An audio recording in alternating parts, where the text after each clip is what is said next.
Now we come to a masterclass from Stephanie Beacham. Stephanie's been acting and starring on stage and screen since the 1960s, notably in big TV series such as The Colbys, Dynasty, Tenko, Sister Kate and Bad Girls. Recently she was even Ken Barlow's love interest in Coronation Street. But she's back on stage in a production of Terence McNally's Masterclass, giving indeed a masterful performance playing the divine diva Maria Callas. Welcome, Stephanie. Thank you, but now I want to play the stripper who's going to ask for the money for 6 condos. That's what's actually gripped. Okay. Take it away, I reckon. I don't know. Do you think you could really lend it to me? Because the show is very good. Sure. It's just, you can have whatever you want. Condos and condoms. Yeah. So how different was it? How different was it playing Martha Fraser in Coronation Street, being Sable Colby? Is it a different approach to television? Not really. It's just a question of the comfort of the shoes. Yeah. Sable had terribly uncomfortable shoes, and Martha was in Ugg boots. I tended to prefer the canal-like way of life. Somebody said, "What are you speaking? How are you? What's your accent?" And I said, "Oh, canal." Yeah. Jolly good. Now, of course, it's Greek. Yes. So Maria Callas, it's a great part to play because explain the plot of the play. It's her towards the end of her life taking a master class. She has lost her voice, she's lost her man, and she is giving over a little bit of the wisdom that she has learned about, and McNally has her as the voice of art. I mean, yes. that sounds so dull, but in fact I think it's probably okay. Yeah, but she's quite tyrannical with her students. She's not a sort of not particularly kind. No, it's not an homage to Maria. Definitely not. It is. She's very tough, and she, as she says, if I've been harsh, I've also been harsh with myself, which is probably what artists have to be. And as she explains in sort of soliloquies that cut into the class, that she's explaining the toughness that she had, her upbringing with her mother, and the conditions in America and then Greece, and in her early stage. You get the underbelly in the soliloquies, and you get this dreadful woman who's so bossy and tyrannical on top. Yes. So hopefully the audience gets a bigger picture, and it's a rather extraordinary evening to perform, and I hope it's a rather good view. She did an extraordinary thing mid-career because she was a big singer and a large woman, and she lost. Tapeworm. And she lost. A tapeworm. Well, is that right? That's one of the theories? This is one of the theories, and she apparently phoned Meneghini, her husband, and said, "I've lost it." when it started coming out, it was terrible, as if it was her, Anyway, but she did get terribly thin. Yes, and the relationship with Onassis obviously was a gripping one for the.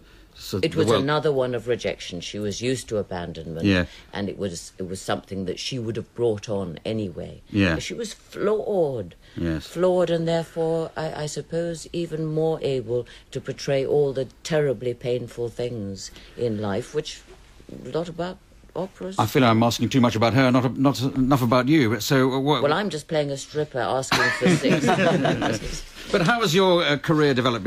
Why did you start being an actor? No, of course. But why did you start acting in the first place? Was that because I fell up the steps when I had to give Reverend Mother the flowers. They were gladioli and they were too big, and I had to say, "Au revoir, bon voyage," which was the complete canon of Shakespeare for a 4-year-old. Yes. And I fell up the stairs because I'd got the Au revoir, bon voyage one, and it was these gladioli, and I fell up the stairs, and I've decided to be elegant ever since. Yes.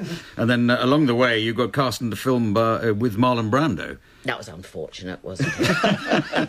What a person to co-star with. But he cast by Michael Winner, so that's an interesting combination. Was a misfortune. Yeah. I think he's very dear, but he's not a great director. But he was a wonderful producer. The fact that he could pull Brando in, realizing that Brando couldn't get insurance, right, and needed to get insured, otherwise he couldn't do The Godfather, and that's a typical Michael Winner move. You see, Michael, you're wonderful. Oh, he's a good chatter and a good guest on this program. But anyway, some of his films, they vary. But by Marlon Brando, what was it like to act with him? I think you acted with no clothes on, which was... No. You had no clothes on. Huge Y fronts. And I said, darling, they're very, very attractive. Why? And also Wellington boots. And I said, why? He said, because you've got a nudity clause and I don't, and I'm going to protect you. Yes. So we could only be shot from the waist up. Right. He was a real friend. I mean, he used to phone me at 4 a.m. and ask me ridiculous questions. Yes. Like? Like, why is your name Beach Pig? I said, darling, it isn't. It's Beacham. It's beautiful fields. And what was that sonnet? Well, which one? Sonnet... I don't know. Yeah. And then he'd have me do Shakespeare sonnets at 4 a.m. The next day, I'd phone him and say, why did you phone me then? He said, I wanted to see if you'd be cross. And what about being in these big mega series that I've talked about? Was that What, Wonder Shoulders? Yes. Did that transform your life? Yes. It meant that at that time you could meet anybody you wanted to.